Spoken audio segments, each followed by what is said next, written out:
The Black Cat by Edgar Allan Poe. Retold by David Wary. You are not going to believe this story, but it is a true story, as true as I sit here writing it, as true as I will die in the morning. Yes, this story ends with my end, with my death tomorrow. I have always been a kind and loving person. Everyone will tell you this.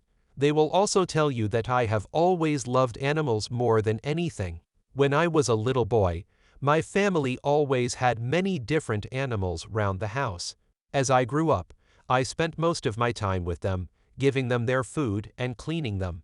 I married when I was very young, and I was happy to find that my wife loved all of our animal friends as much as I did. She bought us the most beautiful animals. We had all sorts of birds, goldfish, a fine dog, and a cat. The cat was a very large and beautiful animal. He was black all over, and very intelligent. He was so intelligent that my wife often laughed about what some people believe. Some people believe that all black cats are evil, enemies in a cat's body. Pluto, this was the cat's name, was my favorite. It was always I who gave him his food, and he followed me everywhere. I often had to stop him from following me through the streets. For years, he and I lived happily together, the best of friends. But during those years I was slowly changing. It was that evil enemy of man called drink who was changing me. I was not the kind, loving person people knew before. I grew more and more selfish. I was often suddenly angry about unimportant things. I began to use bad language, most of all with my wife. I even hit her sometimes. And by that time, of course, I was often doing horrible things to our animals. I hit all of them but never Pluto. But my illness was getting worse. Oh yes, drink is an illness. Soon I began to hurt my dear Pluto too. I remember that night very well. I came home late, full of drink again.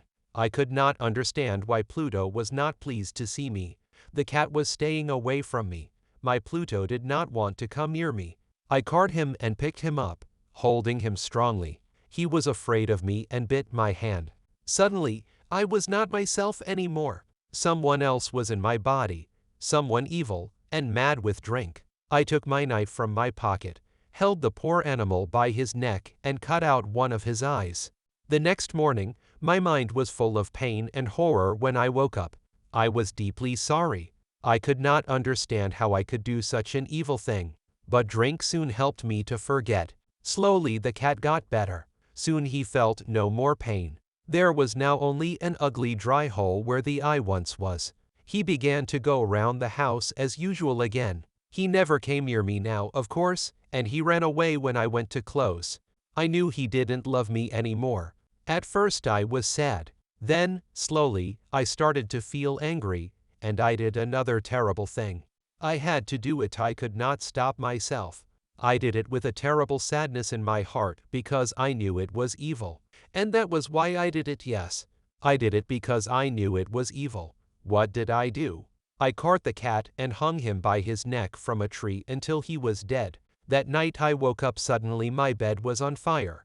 I heard people outside shouting, "Fire! Fire!" Our house was burning.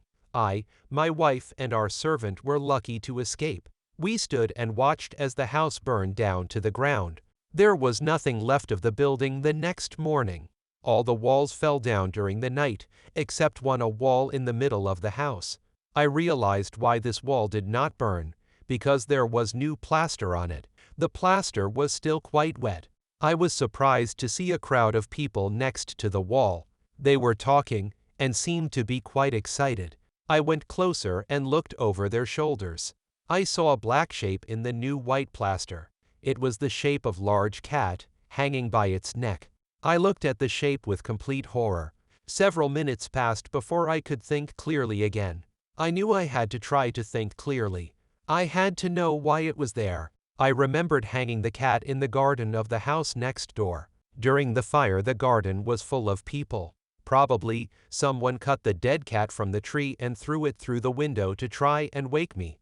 The falling walls pressed the animal's body into the fresh plaster. The cat burned completely, leaving the black shape in the new plaster. Yes, I was sure that was what happened. But I could not forget that black shape for months. I even saw it in my dreams. I began to feel sad about losing the animal, so I began to look for another one.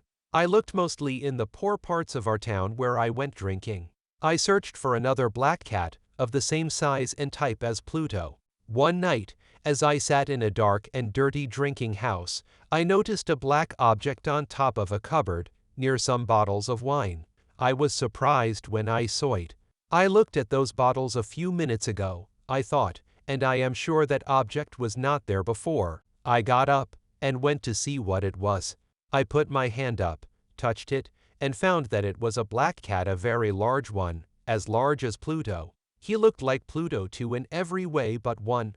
Pluto did not have a white hair anywhere on his body. This cat had a large white shape on his front. He got up when I touched him, and pressed the side of his head against my hand several times.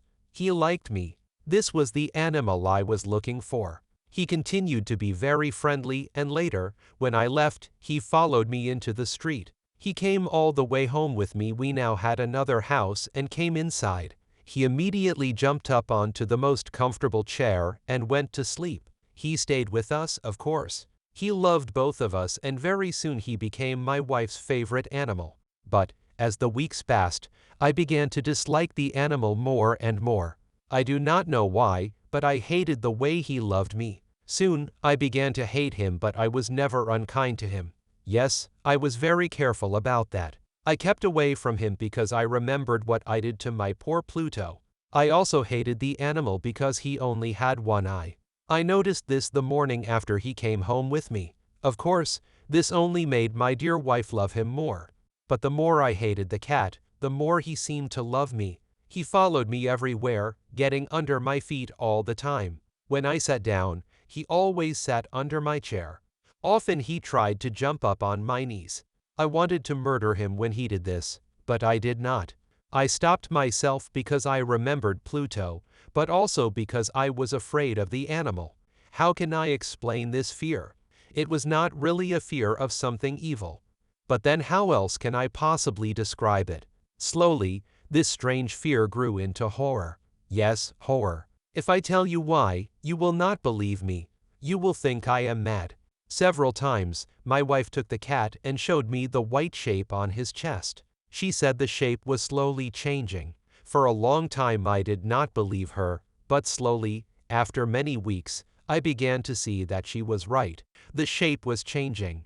Its sides were becoming straighter and straighter. It was beginning to look more and more like an object. After a few more weeks, I saw what the shape was. It was impossible not to see. There, on his front, was the shape of an object I am almost too afraid to name it. There, on the cat's front, was the shape of that terrible machine of pain and death, the gallows. It was that terrible machine of pain and death, yes, the gallows. I no longer knew the meaning of happiness or rest. During the day, the animal never left me. At night he woke me up nearly every hour. I remember waking from terrible dreams and feeling him sitting next to my face, his heavy body pressing down on my heart. I was now a very different man. There was not the smallest piece of good left in me. I now had only evil thoughts, the darkest and the most evil thoughts. I hated everyone and everything, my dear wife too. One day she came down into the cellar with me to cut some wood. We were now too poor to have a servant. Of course, the cat followed me down the stairs and nearly made me fall. This made me so angry that I took the axe and tried to cut the animal in two. But as I brought the axe down, my wife stopped my arm with her hand. This made me even more angry, and I pulled her hand away from my wrist, lifted the tool again, brought it down hard, and buried it in the top of her head. I had to hide the body. I knew I could not take it out of the house. The neighbors noticed everything. I thought of cutting it into pieces and burning it. I thought of burying it in the floor of the cellar. I thought of throwing it into the river at the end of the garden. I thought of putting it into a wooden box and taking it out of the house that way. In the end, I decided to hide the body in one of the walls of the cellar. It was quite an old building, near the river, so the walls of the cellar were quite wet and the plaster was soft. There was new plaster on one of the walls, and I knew that underneath it the wall was not very strong. I also knew that this wall was very thick. I could hide the body in the middle of it. It was not difficult. I took off some plaster, took out a few stones, and made a hole in the earth that filled the middle of the wall. I put my wife there, put back the stones, made some new plaster and put it on the wall. Then I cleaned the floor and looked carefully round. Everything looked just as it did before. Nobody would ever know. Next, I went upstairs to kill the cat. The animal was bringing me bad luck. I had to kill it. I searched everywhere, but I could not find him. I was sure it was because of my wife's murder. He was too clever to come near me now. I waited all evening, but I did not see the evil animal. He did not come back during the night either. And so, for the first time in a long time, I slept well. When I woke up the next morning, I was surprised to see that the cat still was not there. 2-3 days passed, and there was still no cat. I cannot tell you how happy I began to feel. I felt so much better without the cat. Yes, it was he who brought me all my unhappiness. And now, without him, I began to feel like a free man again. It was wonderful. No more cat. Never again. Several people came and asked about my wife, but I answered their questions easily. Then, on the 4th day, the police came. I was not worried when they searched the house. They asked me to come with them as they searched. They looked everywhere, several times. Then they went down into the cellar. I went down with them, of course. I was not a bit afraid. I walked calmly up and down, watching them search. They found nothing, of course, and soon they were ready to go. I was so happy that I could not stop talking as they went up the stairs. I did not really know what I was saying. "Good day to you all, dear sirs," I said. "Yes, this is a well-built old house, isn't it?" "Yes, a very well-built old house. These walls are you going, gentlemen? These walls are strong, aren't they?" I knocked hard on the part of the wall where my wife was. A voice came from inside the wall, in answer to my knock. It was a cry, like a child's. Quickly, it grew into a long scream of pain and horror. I saw the policemen standing on the stairs with their mouths open. Suddenly, they all ran down in a great hurry and began breaking down the wall. It fell quickly, and there was my wife, standing inside. There she was, with dried blood all over her head, looking at them. And there was the cat, standing on her head, his red mouth wide open in a scream, and his one gold eye shining like fire. The clever animal. My wife was dead because of him, and now his evil voice was sending me to the gallows.